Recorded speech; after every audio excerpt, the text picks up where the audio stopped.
ನಮಸ್ಕಾರ ಸ್ನೇಹಿತರೆ, ನಮ್ಮ ಯೂಟ್ಯೂಬ್ ಚಾನಲ್ಗೆ ನಿಮಗೆಲ್ಲರಿಗೂ ಆತ್ಮೀಯ ಸ್ವಾಗತ.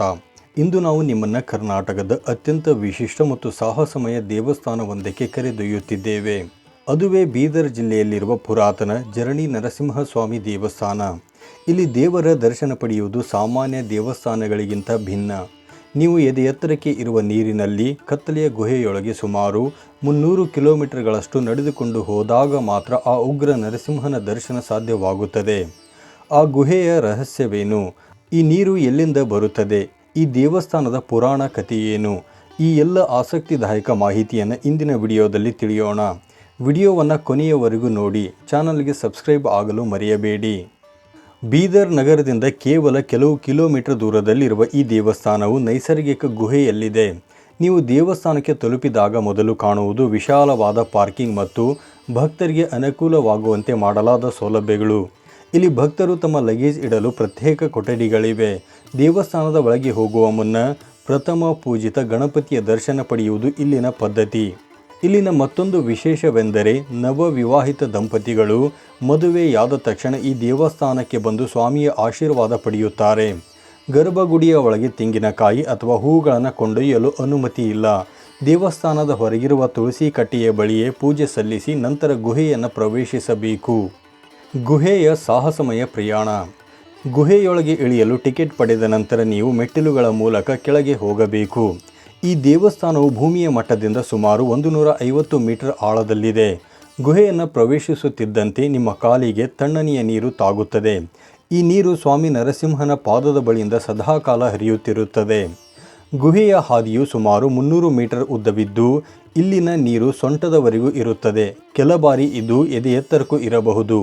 ಗುಹೆಯ ಒಳಗೆ ಗಾಳಿಯ ಕೊರತೆಯಾಗದಂತೆ ಮತ್ತು ಆಮ್ಲಜನಕದ ಪೂರೈಕೆಗಾಗಿ ಮಂಡಳಿಯವರು ವೆಂಟಿಲೇಷನ್ ಪೈಪುಗಳನ್ನು ಅಳವಡಿಸಿದ್ದಾರೆ. ಅಲ್ಲದೆ ದಾರಿಯುದ್ದಕ್ಕೂ ಬೆಳಕಿನ ವ್ಯವಸ್ಥೆ ಮತ್ತು ಭಕ್ತರು ಹಿಡಿದುಕೊಂಡು ನಡೆಯಲು ಪೋಲ್ಗಳನ್ನು ಹಾಕಲಾಗಿದೆ.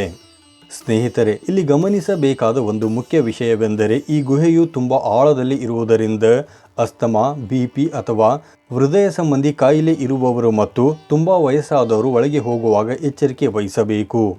ಇನ್ನು ಸ್ಥಳ ಪುರಾಣ ಮತ್ತು ಜಲಾಸುರನ ಕತೆ. ಈ ದೇವಸ್ಥಾನದ ಹಿಂದೆ ಒಂದು ಅದ್ಭುತವಾದ ಪುರಾಣ ಕಥೆ ಇದೆ. ಹಿರಣ್ಯಕಶಿಪುವನ್ನು ಸಂಹಾರ ಮಾಡಿದ ನಂತರ ಉಗ್ರ ನರಸಿಂಹನು ಈ ಗುಹೆಯಲ್ಲಿ ನೆಲೆಸಿದನು ಎಂದು ನಂಬಲಾಗುತ್ತದೆ. ಪುರಾಣಗಳ ಪ್ರಕಾರ ಈ ಗುಹೆಯಲ್ಲಿ ಪರಶಿವನು ಏಕಾಂತವಾಗಿ ಧ್ಯಾನ ಮಾಡುತ್ತಿದ್ದಾಗ ಜಲಾಸುರ ಎಂಬ ರಾಕ್ಷಸನು ಶಿವನ ಧ್ಯಾನಕ್ಕೆ ಭಂಗ ತರುತ್ತಿದ್ದನು.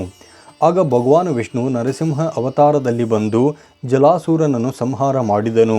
ಸಾಯುವ ಮುನ್ನ ಜಲಾಸುರನು ತನ್ನ ತಪ್ಪನ್ನು ಒಪ್ಪಿಕೊಂಡು ಸ್ವಾಮಿಗೆ ಶರಣು ಹೋದನು. ಅವನು ಸ್ವಾಮಿಯಲ್ಲಿ ಒಂದು ವರವನ್ನು ಕೇಳಿದನು. ಸ್ವಾಮಿ, ನಿನ್ನನ್ನು ನೋಡಲು ಬರುವ ಭಕ್ತರು ನನ್ನ ಹೆಸರಿನ ಈ ನೀರಿನಲ್ಲಿ ಅಂದರೆ ಜಲದಲ್ಲಿ ನಡೆದುಕೊಂಡು ಬಂದು ನಿನ್ನ ದರ್ಶನ ಪಡೆಯುವಂತಾಗಲಿ. ಹಾಗಾಗಿ ಈ ಸ್ಥಳಕ್ಕೆ ಜರಣಿ ನರಸಿಂಹ ಎಂಬ ಹೆಸರು ಬಂದಿತು. ಅಂದಿನಿಂದ ಇಂದಿನವರೆಗೂ ಸ್ವಾಮಿಯು ಆ ರಾಕ್ಷಸನಿಗೆ ಕೊಟ್ಟ ವರದಂತೆ ನೀರಿನ ನಡುವೆಯೇ ದರ್ಶನ ನೀಡುತ್ತಿದ್ದಾನೆ. ದೇವಸ್ಥಾನದ ಪವಾಡಗಳು ಮತ್ತು ವಿಶೇಷತೆಗಳು. ಈ ದೇವಸ್ಥಾನದಲ್ಲಿ ಒಂದು ಅಖಂಡ ದೀಪವಿದೆ.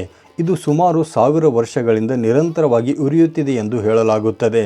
ಈ ದೀಪದ ದರ್ಶನ ಪಡೆದರೆ ದೊಡ್ಡ ಪುಣ್ಯ ಲಭಿಸುತ್ತದೆ ಎಂಬ ನಂಬಿಕೆಯೂ ಕೂಡ ಇಲ್ಲಿ ಇದೆ. ಇಲ್ಲಿನ ನೀರಿನಲ್ಲಿ ಔಷಧೀಯ ಗುಣಗಳಿವೆ ಎಂದು ಭಕ್ತರು ನಂಬುತ್ತಾರೆ. ಈ ಪುಣ್ಯ ತೀರ್ಥದಲ್ಲಿ ಸ್ನಾನ ಮಾಡುವುದರಿಂದ ಚರ್ಮ ರೋಗಗಳು ವಾಸಿಯಾಗುತ್ತವೆ ಎಂಬ ಪ್ರತೀತಿ ಇದೆ. ಅಲ್ಲದೆ ಸಂತಾನ ಭಾಗ್ಯವಿಲ್ಲದ ದಂಪತಿಗಳು ಇಲ್ಲಿಗೆ ಬಂದು ವಿಶೇಷ ಪೂಜೆ ಸಲ್ಲಿಸಿದರೆ ಮಗು ಜನಿಸುತ್ತದೆ ಎಂಬ ನಂಬಿಕೆಯೂ ಭಕ್ತರಲ್ಲಿದೆ. ಗುಹೆಯ ಕೊನೆಯಲ್ಲಿ ನಮಗೆ ಸ್ವಾಮಿಯ ಭವ್ಯ ರೂಪ ಕಾಣಿಸುತ್ತದೆ.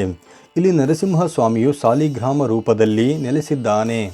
ವಿಶೇಷವೆಂದರೆ ಸ್ವಾಮಿಯ ಪಕ್ಕದಲ್ಲಿ ಜಲಾಸುರನು ಪೂಜಿಸುತ್ತಿದ್ದ ಶಿವಲಿಂಗವನ್ನು ನಾವು ನೋಡಬಹುದು. ಇದು ಹರಿ ಮತ್ತು ಹರ ಇಬ್ಬರೂ ಒಂದೇ ಎಂಬ ಸಂದೇಶವನ್ನು ನೀಡುತ್ತದೆ. ಇಲ್ಲಿಗೆ ಭೇಟಿ ನೀಡಲು ಸೂಕ್ತ ಸಮಯ ಮತ್ತು ಇತರೆ ದೇವಸ್ಥಾನಗಳು. ನೀವು ದೇವಸ್ಥಾನಕ್ಕೆ ಭೇಟಿ ನೀಡಲು ಬಯಸುವುದಾದರೆ ವಾರದ ಎಲ್ಲ ದಿನಗಳು ದೇವಸ್ಥಾನ ತೆರೆದಿರುತ್ತದೆ. ಆದರೆ ಮಂಗಳವಾರ ಮತ್ತು ಶನಿವಾರದಂದು ಭಕ್ತರ ಸಂಖ್ಯೆ ಹೆಚ್ಚಾಗಿರುತ್ತದೆ. ಸೋಮವಾರ ಮತ್ತು ಶನಿವಾರ ಬೆಳಗ್ಗೆ 8ರಿಂದ ಸಂಜೆಯವರೆಗೆ ಸತತವಾಗಿ ದರ್ಶನವಿರುತ್ತದೆ. ಉಳಿದ ದಿನಗಳಲ್ಲಿ ಮಧ್ಯಾಹ್ನ ಸ್ವಲ್ಪ ಸಮಯ ದೇವಸ್ಥಾನ ಮುಚ್ಚಿರಬಹುದು. ಮುಖ್ಯ ಗುಹೆಯ ದರ್ಶನದ ನಂತರ ನೀವು ದೇವಸ್ಥಾನದ ಆವರಣದಲ್ಲಿರುವ ಹನುಮಾನ ದೇವಸ್ಥಾನ, ದತ್ತಾತ್ರೇಯ ಸ್ವಾಮಿ ಮಂದಿರ ಮತ್ತು ನವಗ್ರಹ ಮಂದಿರಗಳನ್ನು ಸಂದರ್ಶಿಸಬಹುದು. ಸ್ನೇಹಿತರೆ, ನೋಡಿದ್ರಲ್ಲ ಜರಣಿ ನರಸಿಂಹ ಸ್ವಾಮಿಯ ದೇವಸ್ಥಾನ. ಇಂದಿನ ಈ ವಿಡಿಯೋ ನಿಮಗೆ ಇಷ್ಟವಾಗಿದೆ ಎಂದು ಭಾವಿಸುತ್ತೇನೆ. ನೀರಿನ ಗುಹೆಯಲ್ಲಿ ನಡೆಯುವ ಈ ರೋಮಾಂಚಕ ದರ್ಶನ ಭಾಗ್ಯ ನಿಮಗೂ ಸಿಗಲಿ ಎಂದು ಹಾರೈಸುತ್ತೇವೆ.